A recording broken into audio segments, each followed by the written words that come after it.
السلام علیکم عزیز طالبات، آج ہم مضمون اردو ادب کے 40ویں دن کی سرگرمی حل کرنے جا رہے ہیں، جس میں استاد سرپرست کی مدد سے تیمارداری مواد پر دی گئی عبارت کا مطالعہ کریں اور معلومات اخذ کریں، مہارت کا بغور مطالعہ کریں اور سوالات کے جوابات غور و فکر کے ساتھ دیں اور بیاض میں لکھیں۔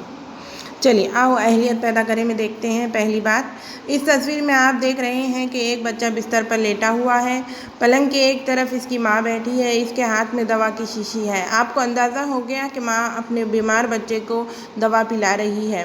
بیمار بچوں کو وقت پر دوا دینا، دودھ، موسمبی کا رس پلانا، کپڑے بدلنا، بستر ٹھیک کرنا جیسے کام والدہ کے سوا اچھے طریقے سے کوئی نہیں کر سکتا۔ ان سارے کاموں کو ہم تیمارداری کہتے ہیں۔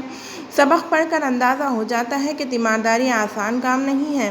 کچھ دیر کے لیے چچا چکن بھی تیمارداری کے لیے آ جاتے ہیں۔ اس دوران ان سے جو عجیب حرکتیں سرزد ہوتی ہیں، انہیں بڑے دلچسپ انداز میں پیش کیا گیا ہے۔ چچا اور چچی کے بیچ ہونے والی نوک جھونک بھی کافی دلچسپ ہے۔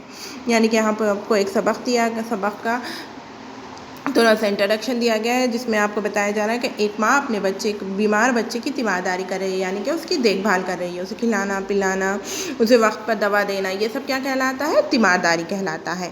اور تیمارداری کرنا کوئی آسان کام نہیں ہے، اسے بہت زیادہ خیال رکھنے کی ضرورت ہوتی ہے۔ تو یہاں پر چچا چکن کا بھی بتایا گیا ہے کہ وہ بھی اپنے بچے کی تیمارداری کرنے لگتے ہیں، لیکن ان سے ویسا نہیں ہوتا، پھر چچا اور چچی میں دونوں میں نوک جھونک بھی ہوتی ہے نا۔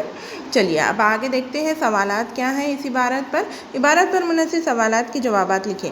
ماں کے ہاتھوں میں کیا ہے؟ ایک لفظ میں جواب دیں۔ اب ماں کے ہاتھوں میں کیا ہے؟ ماں کے ہاتھوں میں دوا کی شیشی ہے۔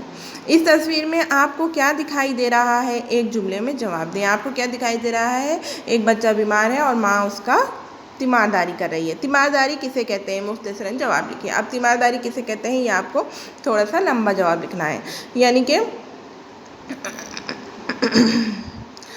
بیمار بچوں کو وقت پر دوا دینا، دودھ موسمبی کا رس پلانا، کپڑے بدلنا، بستر ٹھیک کرنا جیسے کام والدہ کے سوا کوئی اچھے نہیں، ان سب کاموں کو کیا کہتے ہیں؟ تیمارداری کہتے ہیں۔ ٹھیک ہے، اب مزید مطالعے کے لیے آپ ان ویب سائٹ کا استعمال کیجیے۔ ان ویب سائٹ کے ذریعے سے آپ اس طرح کے اور بھی کئی دلچسپ واقعات سے لطف اندوز ہو سکتے ہیں۔ ٹھیک ہے، جزاک اللہ۔